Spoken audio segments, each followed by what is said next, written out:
Namaskaram, all of you, namaskaram. Yeah, I said namaskaram. I thought you're not on talking terms with me. Namaskaram to you, ma'am. Namaskaram, sir. Please. Okay, so I had the honor of having a conversation with you before we came onto this stage. And one thing that Sadhguruji mentioned to me is, forget the questions, let's just have a conversation. And I was instantly at ease because I can prepare all the smart, intelligent, all those questions I can prepare and come. I'm glad you forgot all those questions. I forgot. I'm not even looking. Sab likha hai idhar, but I'm not going to look at it. Because otherwise I'd be wasting a moment to have a genuine conversation about maybe some of the doubts that I have in life or some of the questions that I perhaps would ask the universe. I really would like your opinion on… I always feel as women, we have so many rules, there's so much pressure, so many responsibilities, so many opinions on how we should be, how we should conduct ourselves, what we should do. I don't like this word should, but it comes up pretty often in conversation. But I think the women of today are thriving, growing, learning. I want to know from your perspective, where do you think women are today? Truth.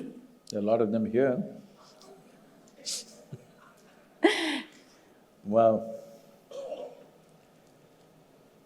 see, we need to understand and appreciate this fact that life, physically at least, the physical part of the life, has never been as good for women as it is today. Otherwise, being a woman on this planet has been hard, very hard. Physically, I'm saying. Today, because of variety of conveniences, technologies and many things which has leveled the physical field between man and woman, it's leveled it simply because of what is available to us in these times, 21st century. I think never before life has been this comfortable and easy for a woman as it is today. All of you women should celebrate this. Hello? I'm saying, I'm not just talking about spacecrafts, computers, great technology, this one, that one, all those things are there, definitely they're all big deals. But I'm saying simple things, if you turn a tap, water comes, it's not a small thing. Otherwise you had to walk 2 miles to get a bucket of water, all right? Still, unfortunately, for some segment of the population it's still like that, but for a large segment, we have taken this for granted. If you turn the tap, the water will come. If you flush the toilet, everything is gone. These are not small things. We think this is granted. Just imagine those who don't have such facilities every day, what they go through. So, life is better than ever before, but in our experience, we have to make it fantastic. That's important. In our arrangements, it's better than ever before. In our experience, have we made it fantastic? Unfortunately, I don't think so. We should make it fantastic. When arrangement is so good, experience should be made wonderful, isn't it? Our experience should not depend on the arrangements, but if the necessary conveniences are not there, your entire life goes in making those little things going. Today, all those things are taken care of. It's important how a human being is within himself or herself. That must be taken care of, but I feel we have not given enough focus to that. Ladies all getting together and wanting to learn, the most important thing to learn is how to be. How to be? How am I right now? What's my experience of just sitting here and breathing? If you don't change this, even if you put you in a palace, you will suffer. A lot of people in palaces have committed suicide, hello? Right through history, not just today, all the time. Because human experience is caused from within. If you take care of that one thing, then we can enjoy the outer things that we have created. Because everything that we have created today in our pursuit of comfort and convenience, it has all come at a great cost for every other creature on the planet. From a microbe to a worm, to an insect, to a bird, to an animal, to a tree, every one of them have paid an enormous price. I'm saying just to build this hall, there's a genocide of worms, insects and other life which is the basis of our lives. So when we are burning the planet like this, at least it must be a celebratory bonfire, not a funeral pyre. Because most people, if you look at them, how they're going on the street, it looks like they're going to a funeral. They're driving their dream car. I don't see them driving joyfully, unless it's a stolen car or something. Most people are going, grumpy like that, sitting in their dream car, and in case the Chennai traffic stops you and makes you enjoy your dream car a little while longer, you freak and go through the ceiling. So I'm saying this needs to change. Life has never been this good physically. Rest of it, we must make it wonderful, isn't it? And I just want to take off from that a little bit. You said we should forget women, we should just learn how to be.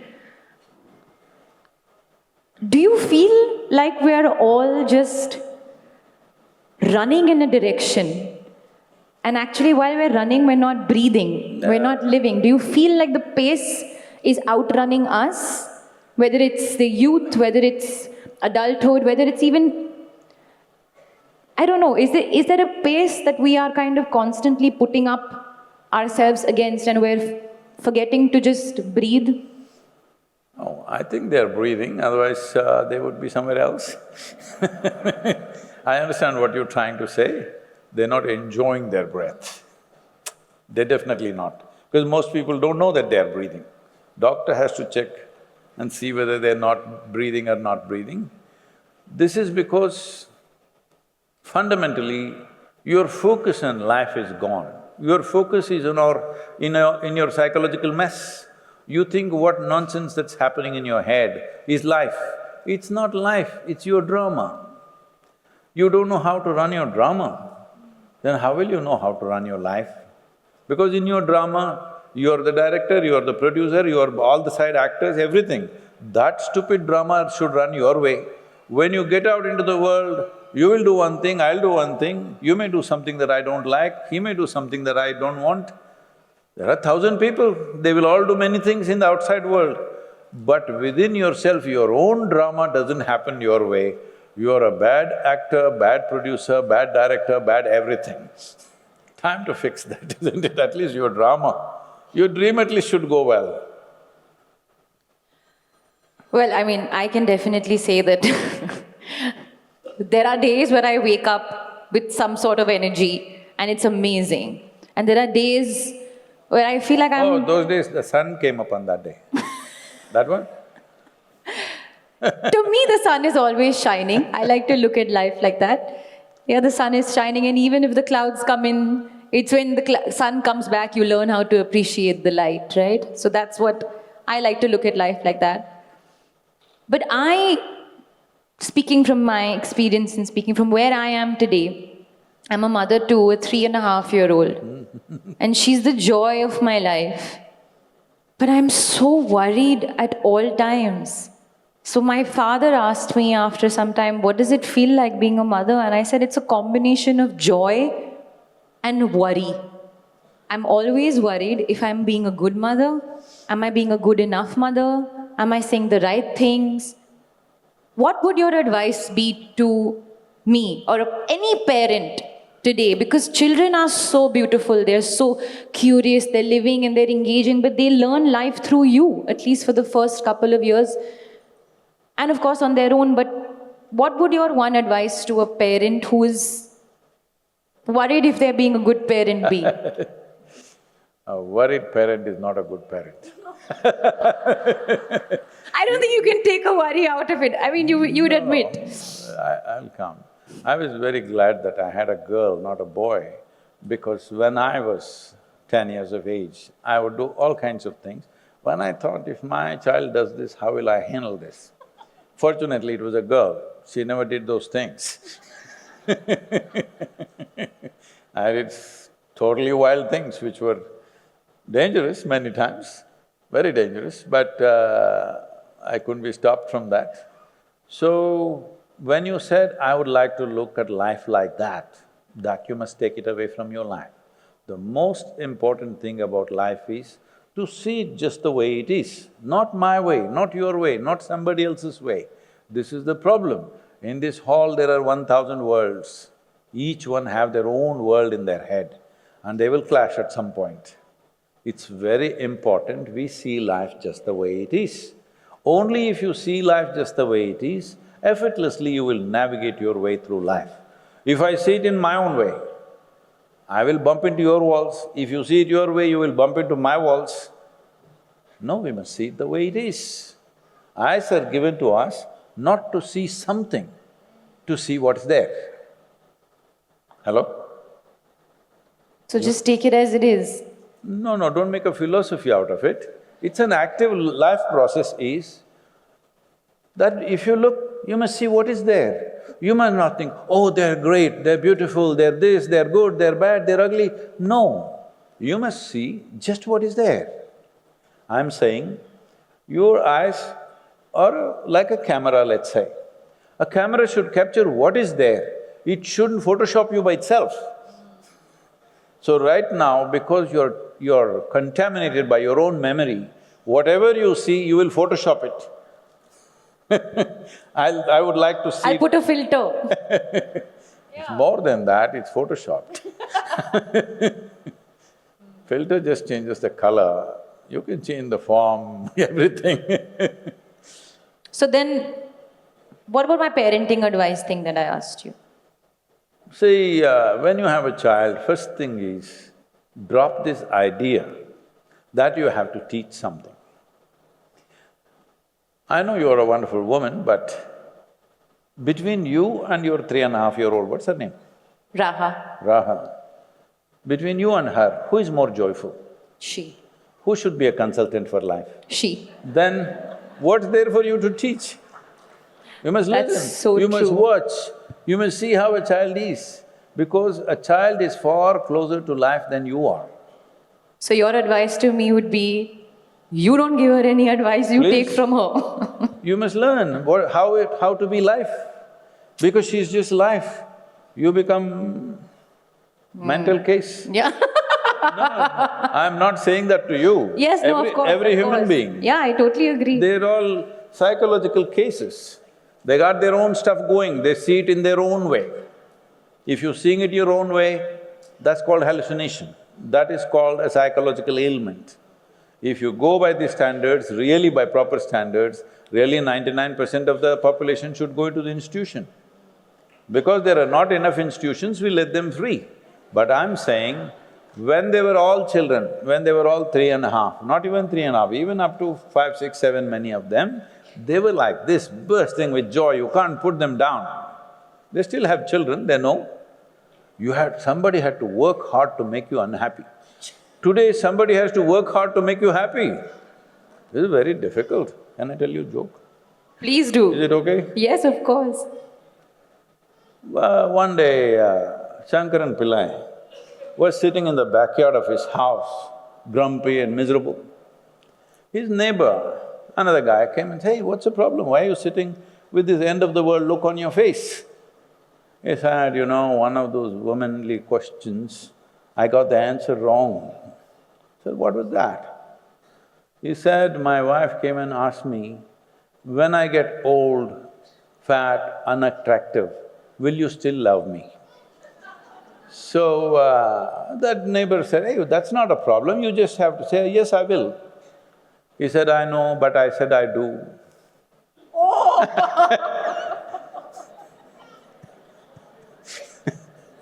I am going to actually now pivot a little bit to this age that we are living in, which is the internet age. I'm very curious as to what your opinion is on the various opinions that is very easily available out there. I'm not made of anybody's opinion. Some people say you're God, I'm not impressed by that. Some people think you're a devil, I'm not bothered about this because who I am is who I am. I know exactly what I am doing. Every step, every breath, every step is conscious for me, so I'll do what I have to do. But for everybody else, this problem… See, first thing is to learn about ease. This is very hard for people to understand. It takes lots of discipline to come to this place, that if I sit here with you, if you sit here with me here for 20 years, 30 years, 40 years, I won't form an opinion on you. Because the moment I form an opinion, my work is defeated, my work is human transformation. If I say, Alia is like this, I've destroyed my own work. My work is to see human beings can be transformed. It doesn't matter who they are, where they came from. If they are willing, they can transform themselves. So I have put myself to extreme discipline. People who have been with me for 30, 40 years, working around me every day, I don't have an opinion on them. When I look at them just the way they are right now. This will take a lot of work. This is some work that every one of you must do. When you look at somebody, you look at them how they are today, not what they were doing yesterday. The whole see, for many companies we are changing this, we're changing the nomenclature of their, what is this, human resource, no, human resource department. I'm changing that name for them, it's called human potential. Because a human being is a potential. Can you nurture it to its fullest possibility? See, I'm saying, and not to insult you, you're a very good actress and all that. Let us say, in this Chennai city, there may be 1,000 possible Alias, but then they may never become that because nobody nurtured it, there was no situation for them. Absolutely, yeah. That possibility does not get the needed nurture. So that is so in every field in our world, everybody, whoever we are right now, is because of many things that happen to us at the right moment. Our own capabilities are there, but still, it's the times in which we exist. And what happened? 1,000 years ago, if you were here, you wouldn't be an actress, you would be something else. So I'm saying many things nurture us. That nurture, if we can provide to every human being, because this is what you call equal opportunity means. We can never bring equality to human beings, but we must bring equal opportunity. So self-transformation is that possibility. No matter who you are today, I see tomorrow if you want, you can be a absolutely spectacular human being within yourself. So I will never form an opinion about anybody around me, even if I know them for 20, 30, 40 years. I don't form an opinion. It will take a certain discipline. Everybody should work on this, because the moment you form an opinion, you have closed that human being. It's like a grave, you closed it, no possibility. Human is a possibility, human is not a resource. Resource means it has some defined qualities, you can exploit it in a certain way. A possibility means it needs nurture, you have to nurture and see where it will go. That is the excitement of life. People come one way, if you work with them, you will see in 3, 4, 5, 10 years' time, they've become fantastic. That is the beauty of it, that is the beauty of raising bringing up a child in your house, because it is nothing, 2 cells. Just 2 cells to start with. Today it's 3.5, we don't know. But do you feel somewhere now, today, we've kept aside this nurturing? Earlier, only people who mattered to us, their opinions would be something that we take very, seriously and close to our heart because they matter to us. Now all kinds of people making comments on it. Yeah. Yes. See, but the advantage of this is, see, suppose you lived in a neighborhood 100 years ago. Yeah. Those 5 people, your mother, father, your aunt and neighborhood mischievous another person, their opinions you could not escape because they were right there. Correct. Today, somebody is commenting about you from Timbuktu, if you don't like it, you can cut him off. Yeah. It's wonderful, huh? So you're saying use the wall to your advantage, actually put up a wall. You don't have to put a wall. I'm saying that guy who's talking rubbish about you, he's not going to come and sit next to you anywhere. What are you bothered about? That's not what you're seeing. Yes. So don't get bothered about it. And if you see Maybe that guy that's doesn't what even you're exist. Yeah. He may be an online existence, he may be a bot, you don't know. That's true. So just ignore him. Move forward. But I'm saying, even if a donkey speaks, listen, because sometimes donkeys speak intelligent things. They do. You must listen. You don't have to, take it as the truth, but you must listen. No, I think one thing that you said has really stayed with me, that you see what you're actually seeing. There's no need to put a Photoshop version of it and deal with it as the day goes. It is what it is. See, life is not to be dealt with. It's not a problem to be dealt with. This is because… See, this has become such a common lingo. Oh, we'll deal with it. Oh, we'll take it in your stride. That's just now how people talk to each other. because they're all thinking they're Tarzans and Phantoms. They're not. All the time they think, let's fight it out. Why are you fighting? What are you fighting? If your navigation is good, without any friction you must go through this world, isn't it? If your navigation skills are good, if you're a bad navigator, you're hitting everything, then you think you must grow muscle, you must bump everybody. There are certain fields and arenas of life, maybe there it matters. But for most human beings, you don't have to get into any fight. Your intelligence is in not getting into a fight, isn't it? Hello? That you never get into a fight, that's an intelligent thing. You got into a fight and you won, that doesn't mean anything. You never got into a fight, that's a good thing. Though everybody is trying to pick fight with you, you didn't get into a fight. They're fighting from their end, that's their problem. Yeah, you can't fight if you don't indulge in the fight.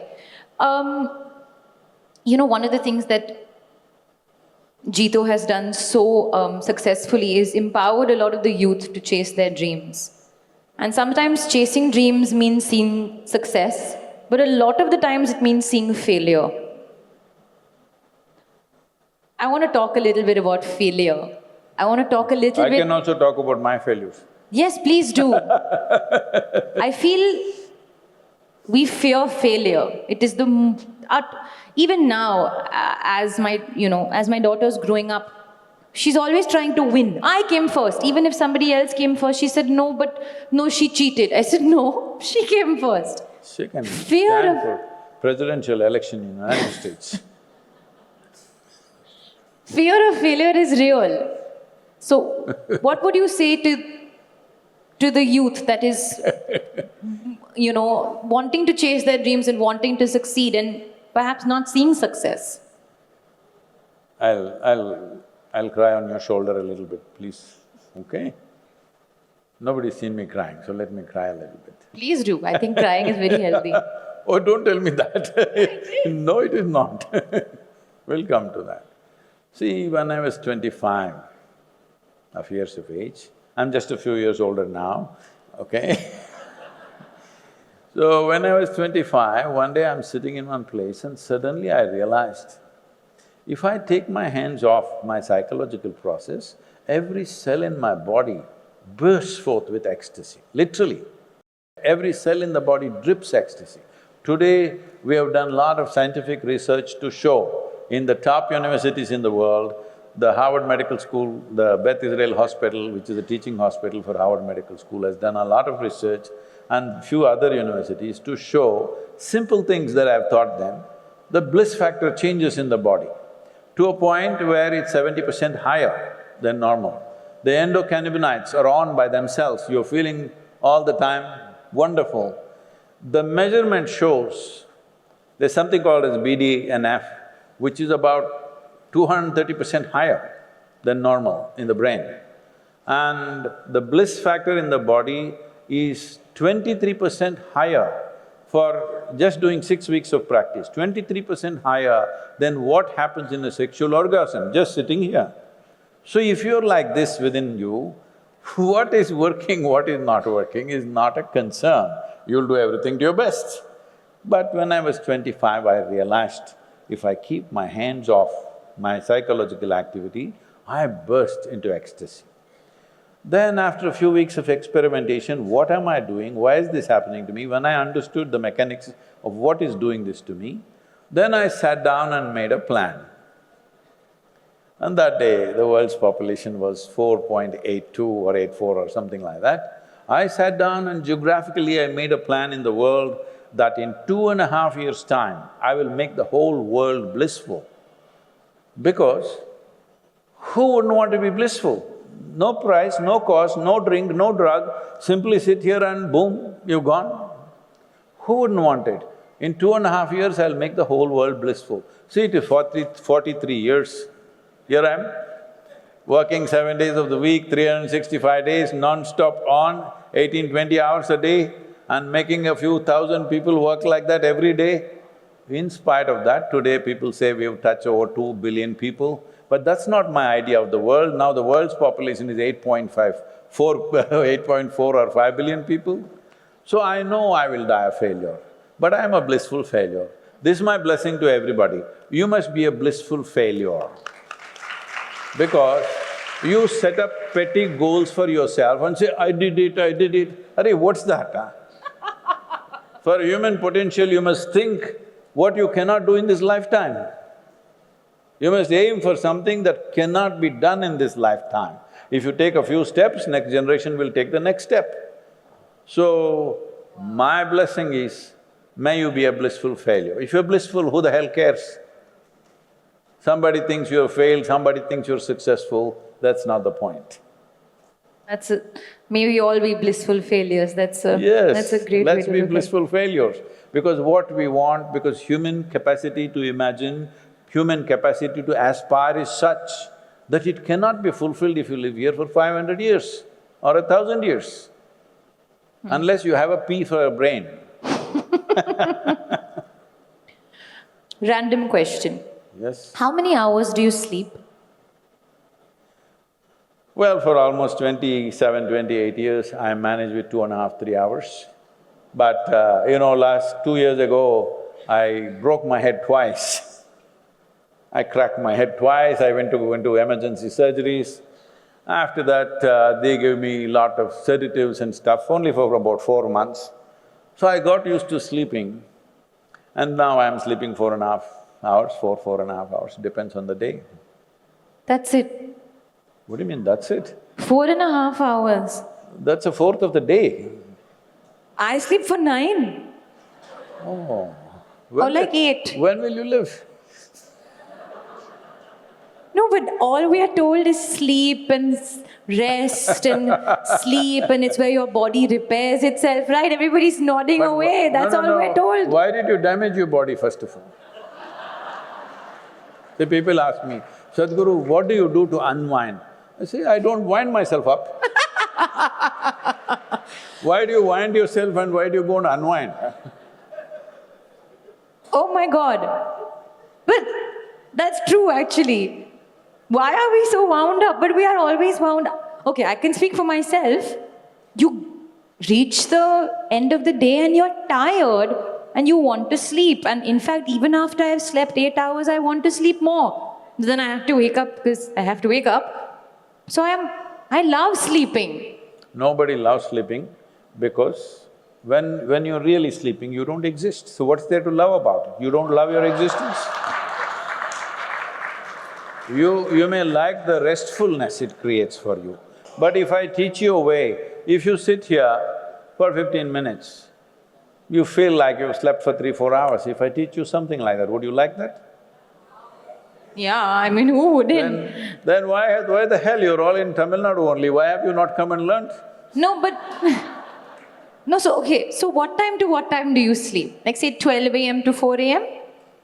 And what… okay, fine, what are you doing? Like a very busy day.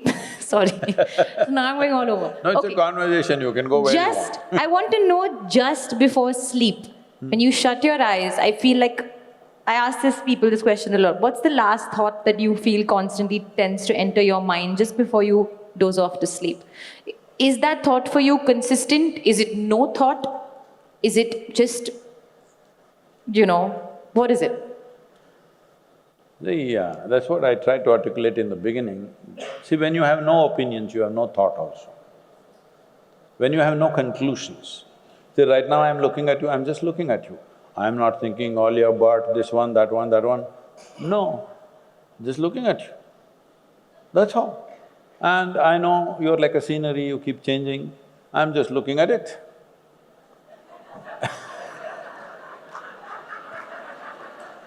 So if I make an opinion, she's like this, she's like that, then my mind gets busy. I don't make an opinion, I'm just looking at what is there. Okay, So, can I tell you what I'm doing, thinking right now? I'm sitting here, I'm looking at you, I'm looking away, I'm thinking, okay, there's a flight to catch, oh no, we have to leave. What am I doing tomorrow? I have to wake up at this time. This is my brain all the time. no, that is not your brain, that's the way you're conducting your brain. That's the way I'm conducting my brain. See, it's like this, you're a bad driver. You go, take your car and bump into everybody and go. And then you say, this is what my car does. Hey, you're a bad driver, it's as simple as that. So I'm not driving well right now. No, it's not just about you. 90% of the human beings, most of the time, are thinking some rubbish that doesn't mean a damn thing to them. If they thought what they want, they would have created something wonderful for themselves and for everybody, isn't it? Yeah. I'm saying using 5 to 10% or 15% of the brain, they're doing so many things. If they used 100%, they would be spectacular human beings, everyone. Because everybody's got the same brain, reasonably. Reasonably, everybody has the same brain. See, I don't know, most people, they're all city people, they might not have spent… In my life, I've spent so much time with animals, small animals like ants, a grasshopper, a bee, like this, I've lived with them, I've spent so much attention. They live a brilliant life. They are so focused, so organized. What they want, they will do. They will not do anything other than what they want, unless they are completely threatened and something. Human beings are not doing what they want. If they had the brain of an earthworm, they would all be peaceful. They got this big brain and they're struggling with it. So people are not struggling with stupidity, they're struggling with intelligence, isn't it? Tell me, is intelligence a solution or a problem? Should intelligence be a solution or a problem? Solution? It should be, but everybody is making a problem out of it. This is why in the evening everybody is soaking it in alcohol or drug or something, because otherwise it'll freak the hell out of them. Your intelligence should make your life, not destroy your life, isn't it? This is the greatest thing we have. But it's turned into enemy. For most human beings, this miracle that we call as mind has become a misery manufacturing machine. Tell me, where is all the human misery manufactured? In Chennai? Hello? In human mind or no? Hello? Hello? It's manufactured in your mind. For what? Your mind should work for you, for your well-being, but constantly it's bothering you. People come and ask, you're telling me you sleep for 9 hours? People come and ask, Sadhguru, how to sleep? I say, God damn it, if you cannot even sleep, what can you do in your life, huh? The easiest goddamn thing is to sleep. You can't even do that. This is a serious problem in the world. Without a drink or a drug or a tablet or something, they cannot sleep. No, one thing is you don't use your body enough. When I go to bed, whenever it is, I don't sleep, I fall dead. Because you… Yes, you're supposed… See, these are all things, your body, your brains, everything, it gets better with use. With use, it gets better. Yeah. If you're trying to preserve it to go to heaven, I'm sorry, they're not allowing this body there. Should I tell them what's in heaven? You know what's in heaven? Yeah. Please, I think that'll be a great way for us to end this conversation. What is in heaven? See, in Hindu heaven, food is very good. Food is good? Yeah. There, Akshay Patra is there, Nala himself cooks for you, gourmet Indian food. In another kind of heaven, those white-gowned ladies, legless ladies, they float in the clouds. If you like that kind of ambience, you can go there. In another kind, there are virgin problems that you'll encounter. If you wish to go there, that's what you're seeking, you can go there. But only thing is, when you die here, see, first thing is you got to die, isn't it? Hello? To go to heaven, you got to die. You never heard of anybody living going there. So you got to die. When you die, depending on your culture, customs, we'll either burn your body or bury it or make it into pieces and throw it to the birds, whatever, different ways of getting rid of it. But the important thing is we put it back into the earth because what we call as our body is just a piece of this planet, isn't it? What we've eaten is just a piece of this planet, we have to put it back. If you've not done anything eco-friendly, that's one goddamn thing you must do, put the body back into the planet, because that's a contribution. We took it and we must put it back. So you left your body here, then now what do you do with good food, virgins and other nonsense? You don't have a body. Hello? No wonder they remained virgins forever. Thank you so And the much. Akshaya Patra is always full, because nobody went with a body.